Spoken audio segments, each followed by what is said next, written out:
Class 12th physics में chapter electric potential में आज हम यहाँ पर डिस्कस करने वाले हैं electric potential difference. Last class में हमने देखा था कि इलेक्ट्रिक पोटेंशियल क्या होता है और वहाँ पर हमने 1 वोल्ट को डिफ़ाइन किया था। ठीक है, तो अगर आपने क्लास नहीं देखी है तो आप प्लेलिस्ट में जाके देख सकते हैं। तो देखिएगा, आज की क्लास में हम लोग यहाँ पर डिस्कस करेंगे इलेक्ट्रिक पोटेंशियल डिफरेंस। अब देखो बेटा, इलेक्ट्रिक पोटेंशियल डिफरेंस क्या होता है समझते हैं इसको डायग्राम से। ठीक है, देखिएगा, ये आपका कोई एक पॉजिटिव चार्ज है। ठीक है, ये क्या है? पॉजिटिव चार्ज है और इसके अराउंड क्या होगा? इलेक्ट्रिक फील्ड होगा। ठीक है, ये पॉजिटिव चार्ज है, इसके अराउंड क्या होगा? इलेक्ट्रिक फील्ड होगा।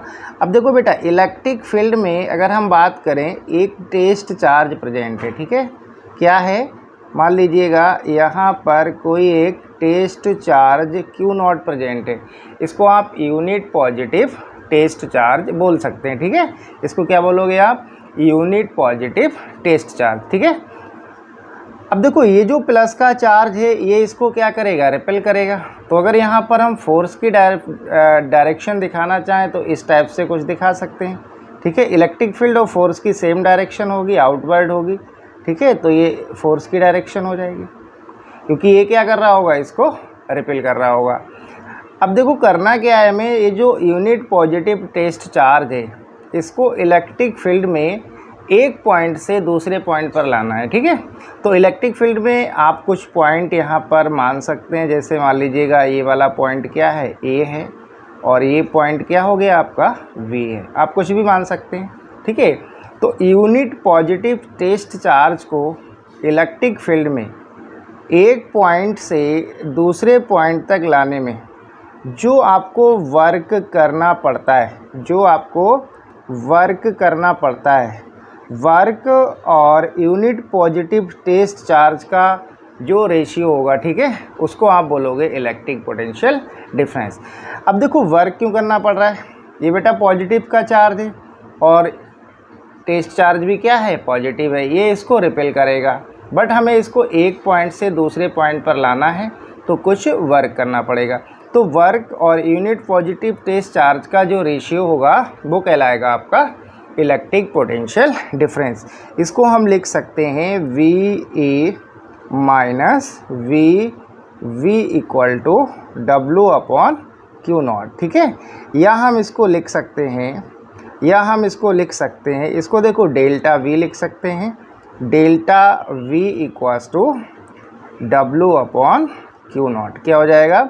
Delta V equal to W/Q0। तो देखो, यही हमने यहाँ पर डेफिनेशन में मेंशन कर रखा है कि electric potential difference between 2 point in an electric field, ठीक है, may be define as the amount of work done in moving a unit positive test charge from one point to another. ठीक है, तो जो भी आपको मैंने समझाया है वही यहाँ पर डिफाइन मेंशन कर रखा है, तो आप बहुत आसानी से डायग्राम से इसको समझ सकते हो।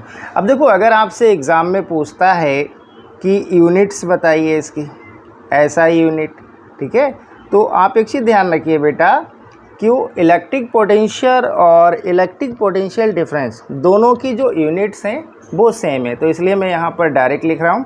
देखिएगा, यहाँ पर क्या है? वर्क अपॉन टेस्ट चार्ज, और वर्क की यूनिट क्या होती है? जूल, और टेस्ट चार्ज की कूलाम।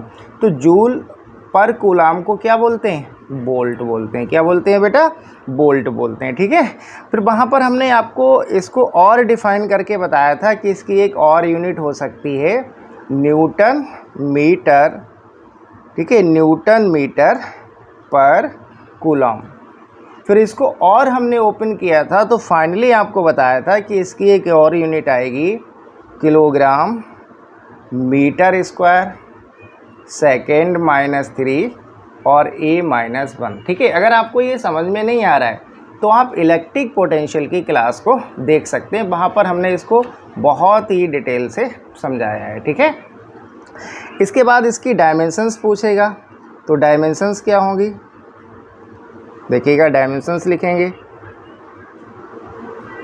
या आप इसको डायमेंशनल फार्मूला भी लिख सकते हो। डायमेंशनल फार्मूला देखिएगा, डायमेंशनल फार्मूला आप इस वाली यूनिट से लिख सकते हो। देखो ये क्या है, केजी यानी किलोग्राम, किलोग्राम मास की यूनिट होती है और मास की डायमेंशंस होती है एम। यहाँ पर है metre square, metre square length की यूनिट होती है और लेंथ की डायमेंशन होती है एल, तो ये एल स्क्वायर हो जाएगा। यहाँ पर है आपका सेकेंड -3 और सेकेंड टाइम की यूनिट है, टाइम की डायमेंशंस t -3 है तो -3 लगाइए। a -1 ये आपका इलेक्ट्रिक करंट है, ठीक है, तो इसकी डायमेंशंस हो जाएगी a -1। तो आप एक चीज़ ध्यान रखिए कि इलेक्ट्रिक पोटेंशियल और इलेक्ट्रिक पोटेंशियल डिफरेंस दोनों की यूनिट और डायमेंशंस सेम है, क्वांटिटी भी सेम है। तो आप यहाँ पर लिख लेंगे कि ये कैसी क्वांटिटी है, एग्ज़ाम में पूछता है तो आप लिखना it is a scalar quantity, ठीक है। इलेक्ट्रिक पोटेंशियल डिफरेंस क्या होगा, स्केलर क्वांटिटी। तो आप यहाँ पर लिखना it is a scalar quantity, scalar quantity, ठीक है।